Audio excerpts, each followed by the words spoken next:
Witness me, mortals. Ho ho ho, ho ho ho. Okay, that's ho, like ho, really ho, awkward. Ho, ho, What's ho. that? Merry Christmas. He calls ho, himself ho, ho. God. Total weirdo. No, it's Bob. Dang it. He looks a lot like Jeeves. Oh my god, you're right. Jeeves is like so cute and so functional. Anyone, you need to stop with the functional thing. It's never going to work. Whatever. Did I tell you about yesterday? Totally functional. Hey, silence, mortals. Your Bob demands tribute. Like, what? What did he say? I think he said that he wants the tribute. Oh my god, he's homeless. Oh, the poor little cosplayer. What's a cosplayer? No, he's going to BuzzCon next month. That's right. I totally forgot. I'm not even going anymore. Wait, Oh, wait, how come? What? Can I have your badge? My auntie, who's a rice cooker, she wants to go. Okay, never mind. Apparently, Buzzard supports fascist, vegan, cannibal regimes, and I can't support that. What a downer. So not functional. Ugh, please stop saying that. You're literally going to make me cry if you keep saying that. What if I said channel instead? You know, like functional for short? No one noticed me. There, I noticed you. You're a good boy. Thanks, Soul. I know that I can lean on you when I need you the most. Now I just need a... Hey, it's Soul, and welcome back to another episode of Warcraft Weekly, the show that told you what the fate of the Horde leadership would be. And I was right. I was right. I'm the best. This is my song. Take it, Bob. I hate you forever. Today's show is brought to you by our incredible sponsors who are helping to keep the lights on and the coffee not all, watered down. You know how you sometimes put in extra water so that the drink lasts longer, or even worse, like maybe you double brew it. Anyway, you folks are truly outrageous. We have a few new patrons to welcome. Their names are just invisible. Self-deprecating joke. Whoa. This week has been, as usual, a flurry of news and a roller coaster of emotion. Just the other day, I made a few not-so-subtle statements on my thoughts and feelings regarding Blizzard's punishment of a Hearthstone tournament player. If you're interested in listening to that, I'll have a link below. Since then, some of you who are watching may have decided to stop supporting Blizzard. You might have unsubscribed and uninstalled their games, threw all that stuff into a fire and all that. And maybe this is perhaps one of the last time that I'll be able to speak with you. So, for what it's worth, I totally understand how you feel, and I respect your decision.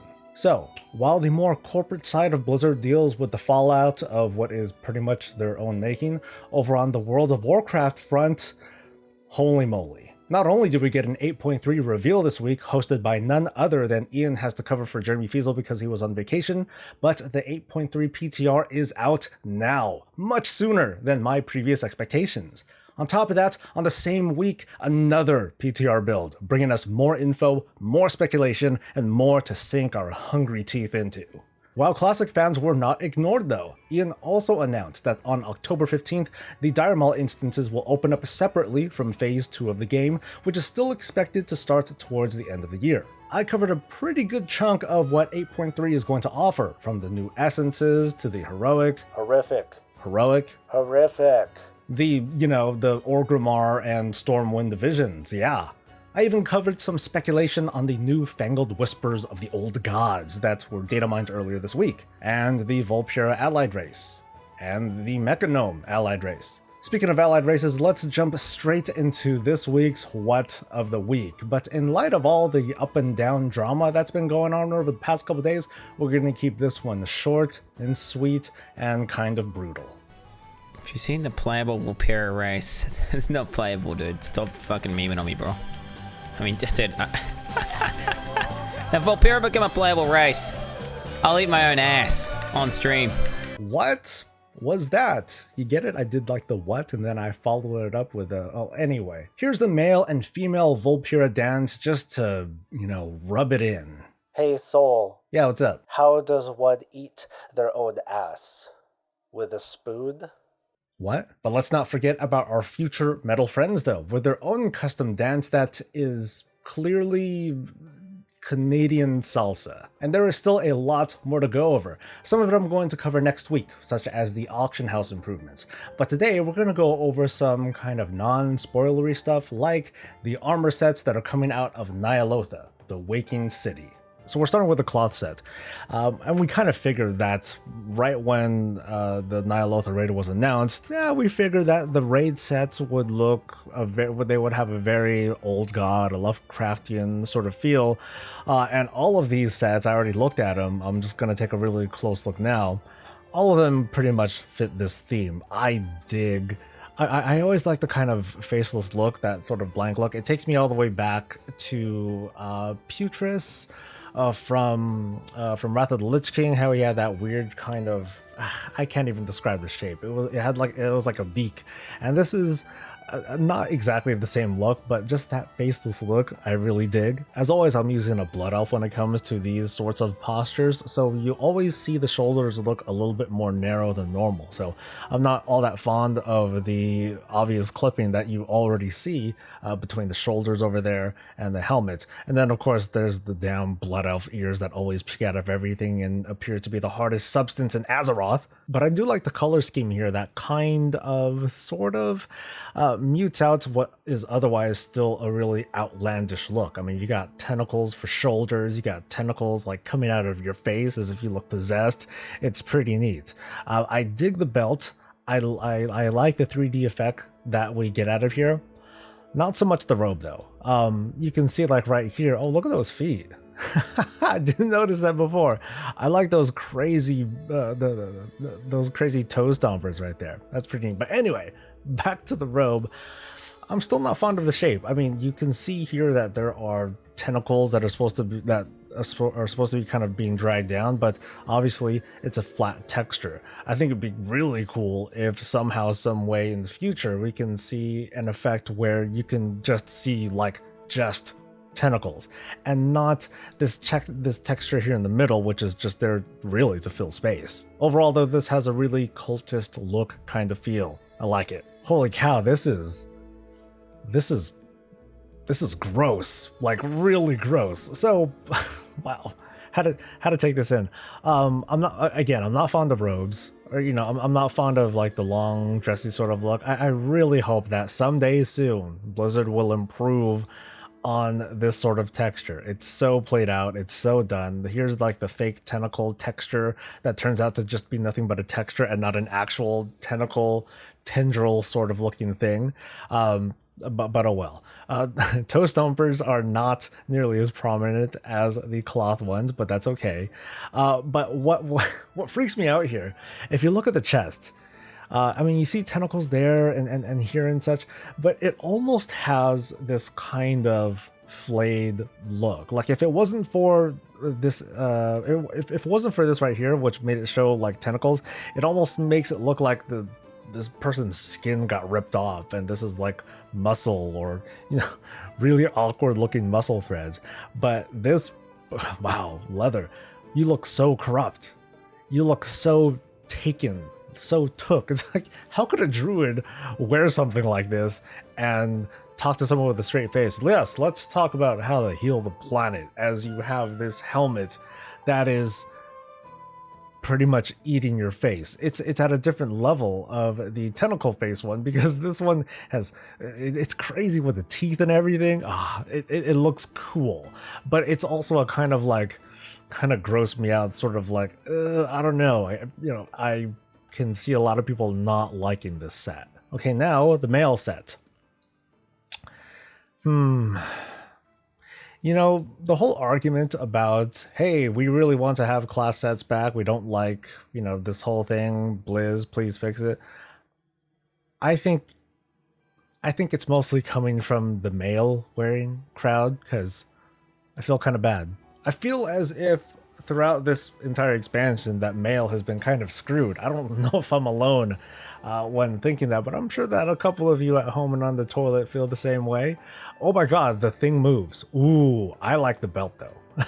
Okay, at least the belt I dig because it moves. I believe the earlier one, the leather one, that one did not move, and this one does. So I appreciate that. Oh, even the shoulders move. Oh, okay, that's kind of cool.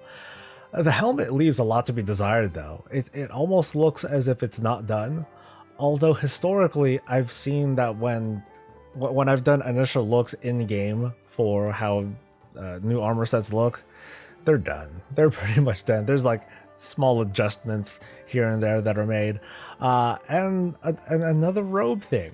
I really hope, because I haven't seen it yet, but I really hope that there are other pieces that are, pants version of this gear. I like these toe stompers better. They're actually more full than the leather looking ones, because I like the sleeves here. The sleeves here have a good, nice effect to it. What's here on the side? Are those tentacle looking things? Yes. So he's wearing like a tentacle kind of belt. And as you can see, like here on the robe, you see a non-3D texture that kind of drapes around it as if it's supposed to be like part of the matching set, like it's all supposed to flow together. But it just doesn't quite fit right because it's hella flat. The helmet though is kind of a disappointment. I mean, I do like the fact that it obscures the face a little bit.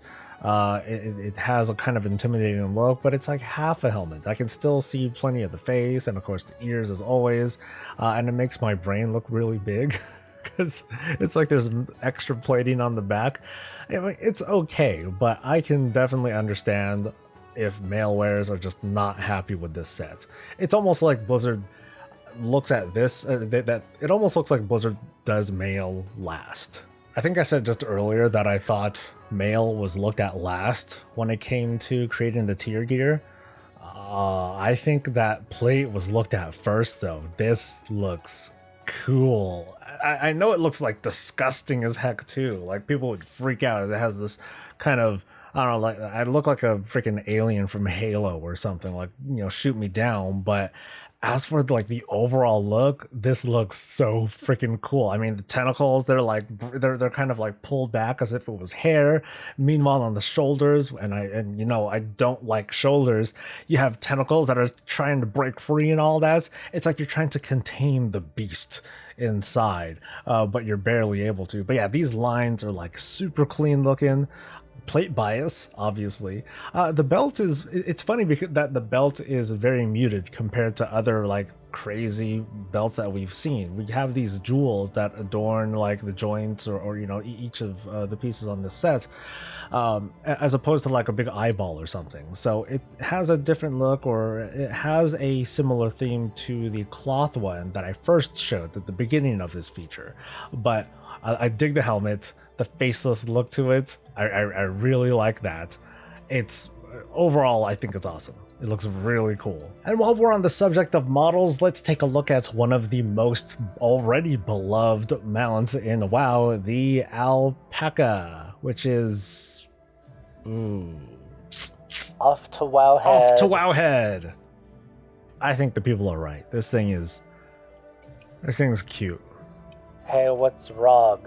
I think I got a cavity just now. Probably the biggest news that's coming out of the 8.3 PTR. It's kind of spoilery. There might be big developments regarding the Death Knights. This could be huge. Huger than the Zoth's naughty spot?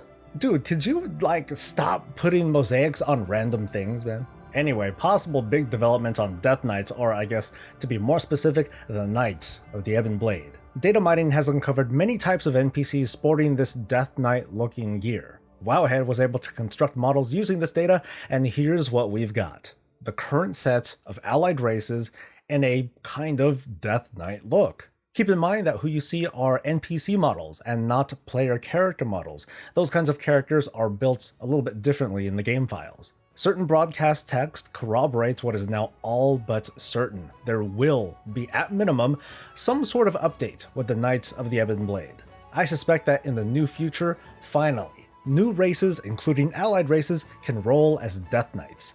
And to make this work, we're going to get a new, updated Death Knight starting quest. There's no telling if this is going to replace the old one for the OG DKs. That sounds like a gag. Heck yeah.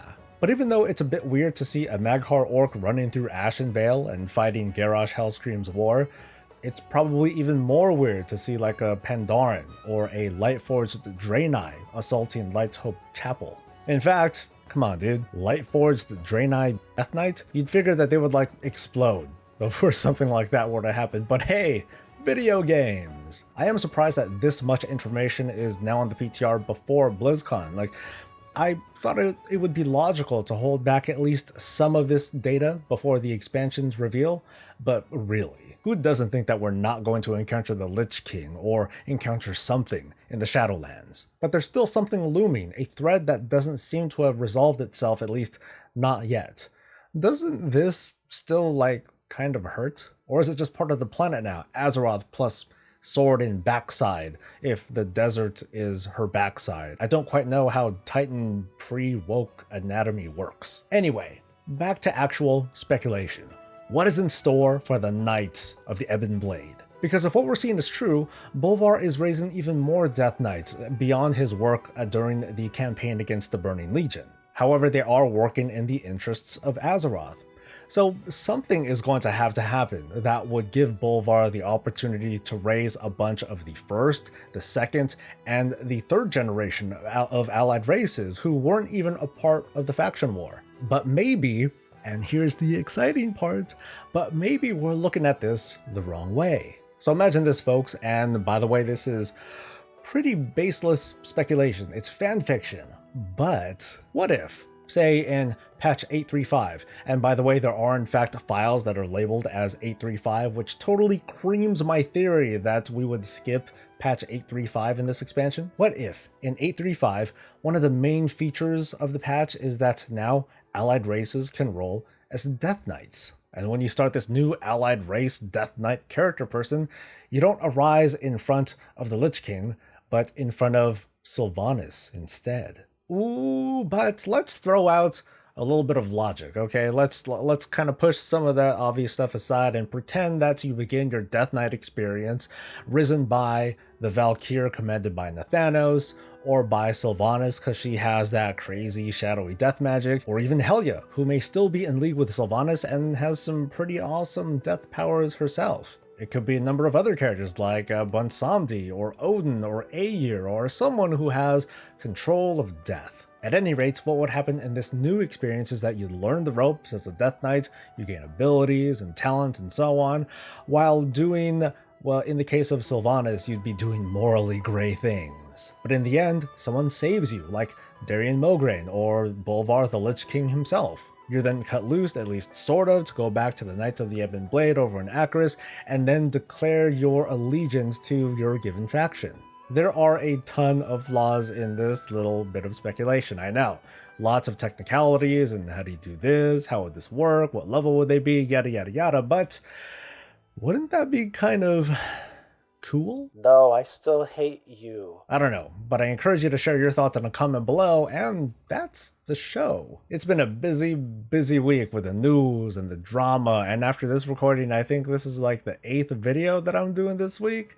Quite the record. And I think it's paid off with more people coming in to drop a line, and I appreciate all of you who have come to visit. I've been pulling together your guys' submitted questions for BlizzCon in a possible future interview, and I think I have a lot, like almost 50 or so. So I think I'm more than ready to have questions to ask, but you know what? I'd like to have more. So feel free to send your questions about what you would like to ask to the WoW team, and keep in mind that I probably can't ask anything that is remotely political or otherwise not related to the world of Warcraft. And to help you along, here's a phrase to focus on: developer insight. I'd like to get your questions, your curiosity on what the developers think about certain things, if they have retrospectives or regrets, a funny story to tell, specifics that matter to you.